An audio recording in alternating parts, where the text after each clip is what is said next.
to have to take the Chargers at 7.5. Give me the Broncos -4, -11.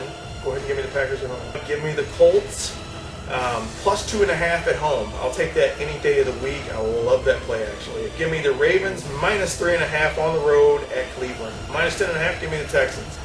Go ahead and give me the Lions. Oh my God, that's awesome. -5, I've got the Seahawks. Go ahead and give me the Buccaneers. Here's another upset I like. It's at home, a 4-point favorite over the Cowboys. Go ahead and give me the Falcons. But go ahead and give me the Saints at home, -3. Unfortunately, the Eagles, I think, are just on a sinking ship.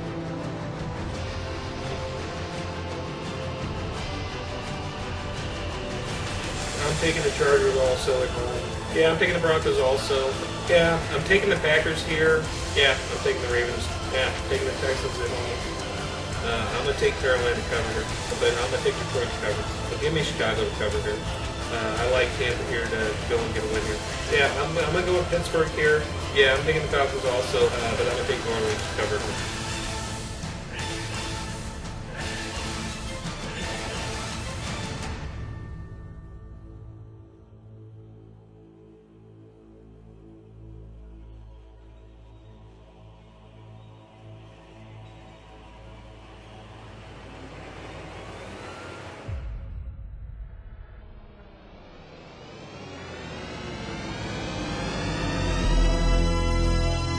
We plan to make history here this evening. What's up, everybody? Week 10 of the NFL season is here, and that's right, 11-3, 12-2 last week. Holy crap. Making it rain all over this fucking place today.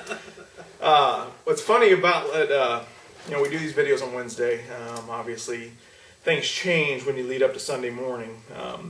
But it was weird. I got up the next morning and I came downstairs. Nobody was here yet. He usually comes over and watches a football game with me and my kid. And I came downstairs to do my bets. Well, we put together usually what's called a progressive parlay. It's 9 teams. Usually $5. If you hit all 9, pay $750. So it's a cheap way to maybe possibly make a real good amount of money. So I'm sitting there knocking out my 9 teams real quick. And I'm trying to go off what I remembered, what I had said earlier without going back and looking, and I'm sitting there going through picking them all, and I come to the Carolina game and Washington game, which I picked Washington. I picked Carolina Sunday morning, and I mean, I have no idea why I did it, because I was sitting here when we were adding all these things up, and we were sitting here this day, I'm like, holy shit, I picked Carolina. Then, I also, during the Chicago-Tennessee game, Wednesday I picked Tennessee. Big fucking mistake, obviously. And I was sitting there thinking back, and all I could remember was him going, I wonder if Chicago's defense is going to outscore Tennessee's offense. For some reason in my mind, I'm thinking, hell yeah, I agree with that. So I picked Chicago. We ended up getting 8 out of 9 on a progressive parlay this week, which pays 20 to 1. A $5 investment was $100. So that was pretty good there, but we just missed $650 because he picked the Steelers. I did not. That was one game I did remember which I picked, and the Steelers, once again, screwed us. I think that right now we're up to $1,000 the Steelers have cost us. It cost us $375 a couple weeks ago during the Cleveland game and $650 last week, which pissed me off. But we had a couple other small parlays. I think we had, which we both agreed on, Indy. No, I had Miami. Oh, he had Miami. I had Indy as an upset, but we both had Tampa as an upset going to Oakland. At one point, not really an upset, but yeah. I mean, besides the Steeler game, which you picked, I don't think there was any really big upsets that really stuck out. I think Carolina was 3-point dog, I think. Yeah. Okay. Well, what was it? Houston though. Steelers were 4. Steelers were 4. Yeah, minus 4 again. Yeah. So, but I mean, we had a couple. Actually, we got paid really good. I mean, for what little investment we put into this, we got a really big return. I mean, basically, what we won last week will pay for all our gambling for the rest of the year. So, we're on house money, which is awesome. But going into this week, a little bit different. I'll be honest with you. I'm looking at these going like, I don't know if I've ever picked a game before in my life. I mean, I mean there's a bunch of huge spreads. You got 3 double digits. So, look for a second. You got a bunch of teams that we're more familiar with from the NFC West coming off byes.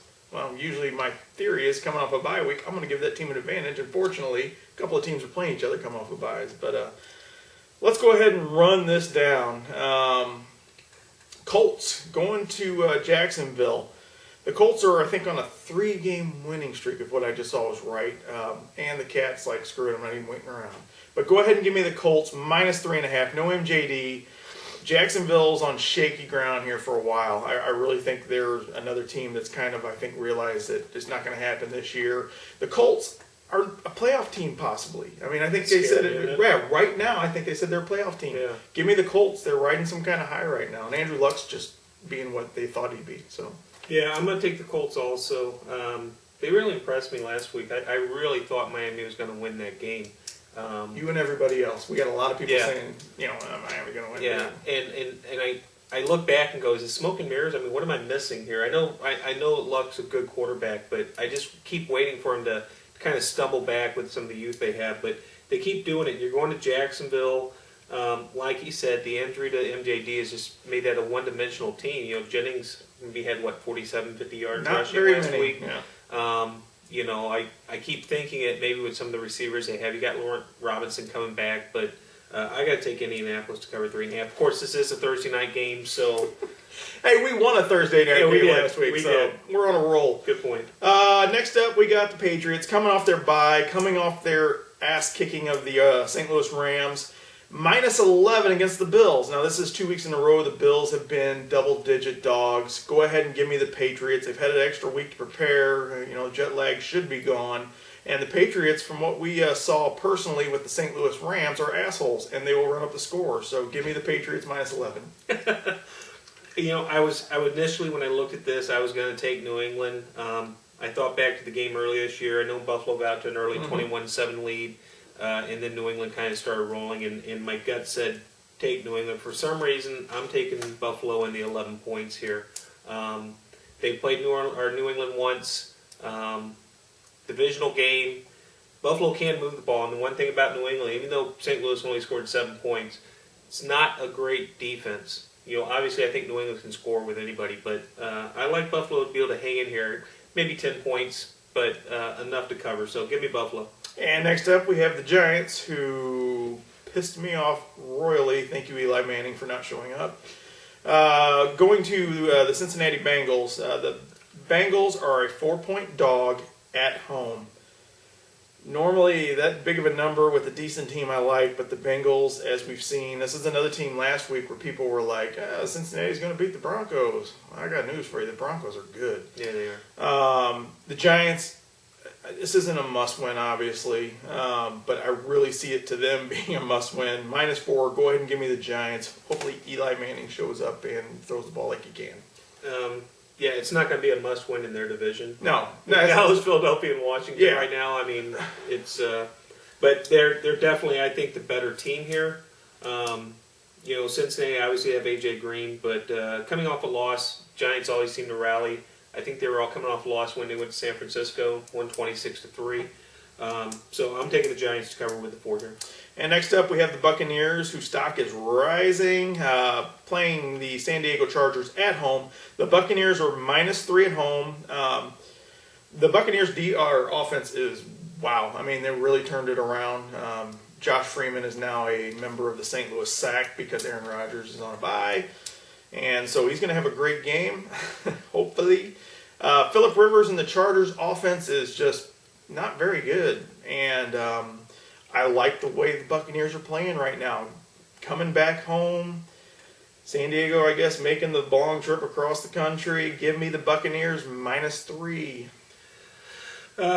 Well, first and foremost, the fact that he picked up Josh Freeman means he could be done for the career. If you got him in fantasy, don't play him. 2, I think I'm changing my pick on this now because he has a tendency to draft players and they get hurt. But seriously, though, Chargers offense hasn't been that bad. I mean, Rivers has had some terrible interceptions. They put 24.5 against Denver. They, obviously against Kansas City, I guess any team's going to look good last week. But for some reason, they do enough to. It's almost like the Dallas thing. They almost beat themselves sometimes. You look for them to do something stupid. Tampa Bay's offense playing great. The addition, Doug Martin, the way he's running it, it just opens up so much for Freeman in the passing game, and you got Vincent Jackson. So give me Tampa at home -3. Yeah, and actually I think Mike Williams, he's kind of getting back involved in the show, and Well, he's not having to be a number one now. You got Jackson. Jackson, if you've ever had fantasy or if you've had Jackson on your fantasy team in the last year or so, that guy's like sketchy as all get out. But when he comes, when he comes, what? When he does show up, he shows up big. Where the heck am I at? The Panthers are at home hosting the Broncos. The Broncos are 4-point favorites on the road. Panthers coming off a very good win in Washington. Is it really a good win? I don't know. Washington's been playing like crap at home. Yeah, but Washington offense has been moving the ball, and Carolina really did a good job of shutting them down. Yeah, give me the Broncos -4 in this game. I really think the Broncos are just trending like upward like you wouldn't believe. I mean, Peyton Manning's getting more into it. They have a great defense. I think this is going to be a game where I think the Panthers are going to not fare very well. I like Denver in this game. Carolina did look good last week, and they even looked good the week before that. But I was close to taking Carolina here, but Peyton Manning, comeback player of the year to me. I mean, there's just no doubting that. Yeah. But the way that offense is clicking right now, I've got to take Denver on the road. And we have the Dolphins at home, a 6-point favorite over the Titans. The Titans, I think, lost by 160 or something like that last week. It wasn't very pretty. I mean, literally, it seemed like that game was like 35-0 in 5 minutes. Mm-hmm. Chris Johnson did rush for 140 somehow in that game. I think one was on an 80-yard run One late. 80-yard run in the fourth quarter. But go ahead. I don't even know why I'm doing this. I picked them last Wednesday. I'm going to pick them this Wednesday. Give me the Titans as a 6-point dog on the road. I really don't. The Dolphins had that one impressive win over the Jets, and they haven't looked that bad. I was actually earlier, I think people were saying they were shit and they weren't going to be very good. I mean, for the first 2 or 3 weeks in the season, you couldn't find anybody take the Dolphins at nothing. But I think they covered a couple point spreads early, and I was kind of on their bandwagon. And I think it's kind of like catching up to them that they have a rookie quarterback. Their team is still not together yet. Something's just not exactly right. Give me the Titans to actually go on the road even after their ass pounding to Chicago and cover 6. I'm not real confident on this one. Yeah, well, the thing about Miami, they had that one game, went to overtime against Arizona, and it was like, wow. I mean, Arizona was undefeated at the time. Yeah, of course, now they've lost, 5 in a row? You had the one win at home against St. Louis, which, in all honesty, St. Louis probably should have won that game. You had the good game against the Jets. So some of the games they've won, you kind of step back several weeks later and go, maybe it wasn't as impressive of a win. But they're still playing well. They're good. They're probably going to be like an 8-8 team, maybe 7-9. But they're consistent. They're improving. They're young. But for some reason, when I look at their games, they're always close games. I don't see a Miami blowing out a team. I know they did it to the Jets, but for some reason, I'm with you. Shoot me later. Because Tennessee's always a team that screws me. I like Tennessee +6 on the road. Boom. That one just scared. That one will probably not be involved in any amount of gambling I do this weekend. Next up, we have the Ravens at home, a 7.5-point favorite over the Raiders. I don't know. I looked at this number and I was like, really? 7.5? I mean, maybe 6. Not a touchdown plus. Give me the Give me the Ravens -7.5 at home. Run DMC, high ankle sprain. His backup, Mike Goodson. High ankle sprain. They got another guy named Reese and some other guy to be honest with you, never heard of. I don't think if they can't run the ball, which they don't even do, I don't even know why I'm saying that. They don't even do it anyway. Yeah. The Raiders have these great, one of the best running backs in the league if he stays healthy. Mm-hmm. And they don't use him. I don't understand that. Now, obviously, we were sitting there. I think we were watching part of that game. I think one of you guys had him in. And we were sitting there like, where the hell is he? And I think even the guy I was playing, Boom Goes the Dynamite, or TR, the talk rapper, which I dominated last week, just killed him. 75-73. I think we were low. I think the B ballers in that league scored more points than both of us. That's embarrassing, but I won. And but anyway, Run DMC not playing. Give me the Ravens -7.5. Yeah, I've got to take Baltimore here. Oakland it's a very frustrating team to me. They're nuts. It's their coach. Yeah, I guess they've turned into ultra passing team, or at least tempting to. Baltimore has not looked great. I mean, ever since they've had some of the injuries, they just haven't looked the same. I look for them at home this week to kind of offensively click and take control. Maybe Ed Reed, 1 or 2 interceptions, maybe against Carson Palmer. But give me Baltimore to cover here. Yeah, I was going to say this before I got off of my fantasy football thing there. I see the Ravens and the Buccaneers fairly similar in offense. Both quarterbacks, but both have really good running backs, Ray Rice and Doug Martin now. After what I saw the Buccaneers do to the Raiders, I really think the Ravens can do the same thing. Mm-hmm. So anyway, next up we have the New Orleans Saints hosting the undefeated Falcons, and I mean they look good.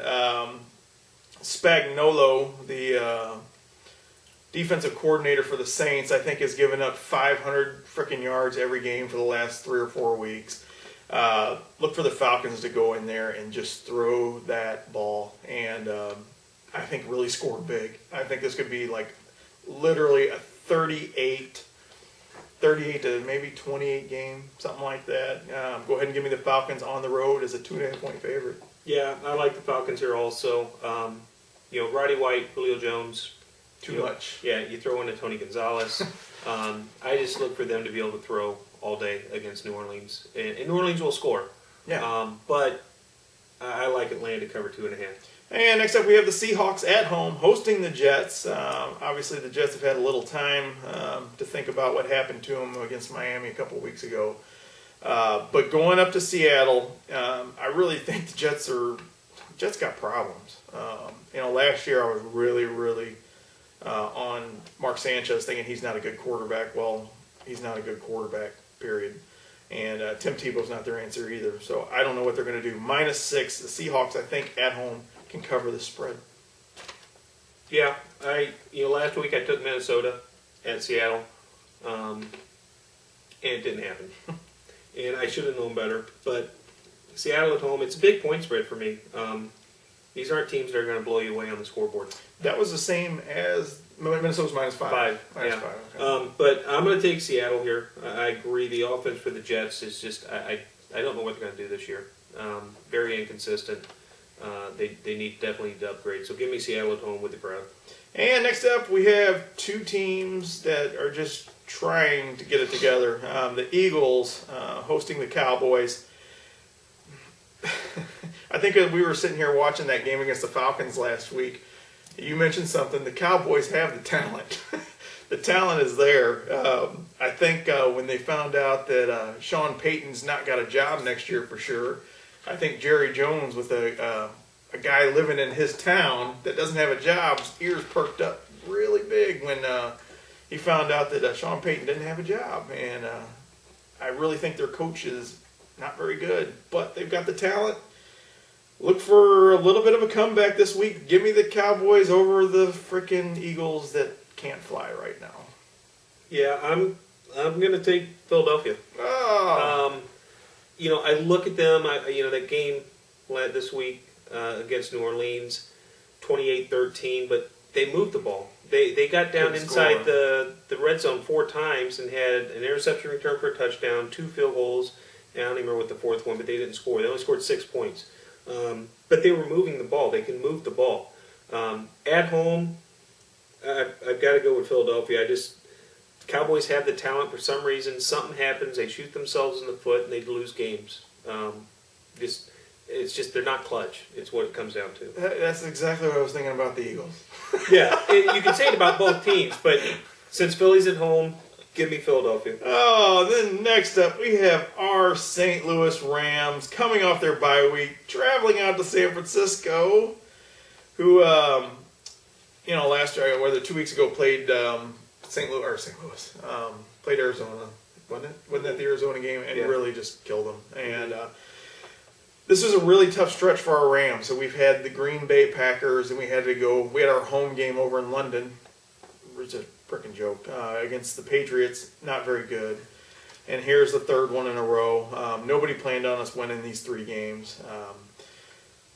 For some reason, this is going to be a low-scoring game. I don't think that the 49ers can move the ball on us like they did the Arizona Cardinals a few weeks ago. Give me the Rams to cover 11. The only reason I'm saying this, 11's a huge number, and I don't think this game is going to be. I don't think you're going to have one team score above 24 points, and I really think the Rams might be able to muster 15. Are you crazy? 5 field goals. No way. Greg the leg. No way. Not in that windy condition. For some reason, I just think something's going to happen here. The Rams are going to cover this. This is just a total hunch on this one. Okay. I love my St. Louis Rams, and last year I was always the one that stuck by them, and that's why my record suffered. I can't do it this week. I can't. Both teams coming off a bye. San Francisco, I think it was last year, they beat us 26-0 at home. It wasn't last year, it was 2 years ago, and it was with a four-string quarterback. We do not play well at San Francisco. Don't ask me why, but with that defense, I think we'll be lucky if we score 6 points. You know what? Maybe our defense scores something. Something is going to change this game. No, I can't see it. I got to take San Francisco here. As much as it kills me to do it, I have to take San Francisco. Yeah, and mine, I'll be honest with you, is a total hunch. There's no numbers to back up what I'm saying, and it should be just a total opposite. I don't know why. Jeff Fisher, maybe. I mean, maybe he's the difference. That maybe the reason we have been struggling is because we had a bunch of ass clowns as coaches the last. I can't remember when's the last time Mike Martz was here. 2005. Since 2005, it's been ass clown after ass clown. So maybe Jeff Fisher rights his ship, does something different. I don't know. Maybe I don't even know when. I guess they haven't left yet, have they? Who? The Rams. No, they're still there.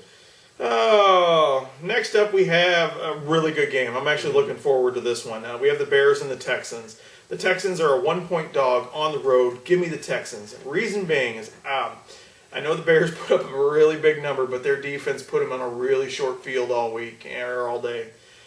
I really don't think that Jay Cutler is going to be able to move the ball as well, even with Forte, Bush. No, I think the Texans' defense will stymie him enough that the Texans eke out a win here on the road. I know the Bears' defense is awesome. We saw it last week. Mm-hmm. The Texans on the road, my upset, even though it's only 1 point. So, I'm out there on that limb right there with that one. Yeah, exactly. No, I'm looking for. I was talking to a Chicago Bears fan at work today, and he's really stoked for this game. He also mentioned next week after this, Chicago plays San Francisco. 2 weeks in a row, 2 great games. I like, we were looking at last week's game against Tennessee. I think it was 28-2 or something, and we looked, and I think Cutler was 3 of 6 for 18 yards, and we're just like, you've got a Houston team with a solid defense. You've got a solid offense. They can throw the ball. They can run the ball. They can do whatever you give them. The one thing about Chicago is great as defense is, and they will win a lot of games. I still have yet to see the offense actually dominate and win a game for them. Until they do that, I've got to take Houston, who I think on both sides of the ball is very solid. I think Chicago probably has a slightly better defense right now, but offensively, I think Houston is capable of winning this game. So give me Houston +1. Yeah, you put some pressure on Cutler. I think that's going to change this game. Mm-hmm. I mean, it's basically as simple as that. That's the only should be a great game, though. Next up, we have the Steelers. Face the Steelers right now. I picked them. I didn't. Lots of love. $650 it cost me because of Steelers. I hate you. It's your problem. Well, it's kind of funny. I was sitting there now. I think about it. When I did that, this is going way back to that what we were talking about earlier. When I picked Carolina, I really think I probably picked Carolina because I was unsure of that game. I was like, Brian picked it. If they lose, I'll blame it on him. Great. But I got the Steelers covering 12.5, a huge number over the Chiefs. Steelers should be able to stop the run. What the hell's that guy's name that got banged up at the end of that game? Jamal Charles. Yeah, I think he's fine, but he got a little banged up. Don't look for him to be able to run the ball, and that means they have to pass the ball. That's trouble. Look for the Steelers 12.5 in a romp, in a boring Monday night game. Yeah, I don't know what to say. Give me Pittsburgh. I mean, it's that bad. If Romeo Crennel, what's the GM's name? Paoli or whatever his name is. He's got to be gone. I mean, the experiment's over. It's not New England West here. Nowhere close. It's pathetic what the team has turned into, and I feel bad for a lot of the Chiefs fans I know because they love their football, and this team is nowhere near competitive. It's not good. That's what we got for the pros. Oh, for the pros, I keep doing that to them. Yeah, you keep trying to cut me off. Let's hear some college picks. All right, last week had a bad week, but what I'm going to try to do is take the bigger games of the week, just give you my thoughts. So, Florida State is favored by 14 at Virginia Tech. Virginia Tech has not played well this year, but they're at home. This is almost like their bowl game. I like Virginia Tech to cover 14, not to win, but to cover. You've got Texas A&M, Johnny Football, going to Alabama. Alabama's favored by 14. Who would have thought that the redshirt freshman quarterback for A&M, Johnny Manziel, or Johnny Football as they call him, would be the leading rusher in the SEC right now? That's crazy. A&M, 2 losses, to Florida by 3 and to LSU by 5. Give me A&M to cover 14. Don't look for them to win, but I like them to cover 14. They're playing really well. Mississippi State at LSU. LSU is favored by 14.5. Mississippi State last 2 weeks after starting out undefeated, blown out by Alabama, blown out at home by A&M.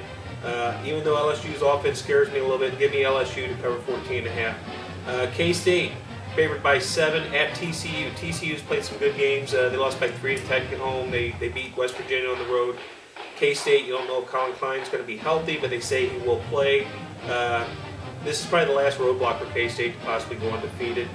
Some people say Texas, not too sure about that, but give me K-State on the road, -7. And Oregon State at Stanford. Stanford's favored by 5. I like Oregon State. They're playing solid. I like this to be a field goal game either way. And then last but not least, just for my alma mater, Missouri at Tennessee. Tennessee is favored by 3. You've got a Tennessee offense that's really good against a Missouri defense who's played a lot better this year. And then you've got a Missouri offense who struggled against a Tennessee defense that's terrible. I'm only taking Tennessee because they're at home. It pains me, but I like Tennessee to win here in probably a 4 to 7 point game. Hopefully not more than that. How many wins does Tennessee have in the SEC? 0. What? They're 0-5. Missouri has 1. Yes, against Kentucky. We should have beat Florida last But they week. haven't played Kentucky yet, so you gotta give them a chance. So, I'm hoping Missouri wins, but I'm gonna take the home team on that one. So Missouri, let him have it. That's BS. That's all we got for 12-2, 11-3. The Cat. We'll see you guys next week. See ya.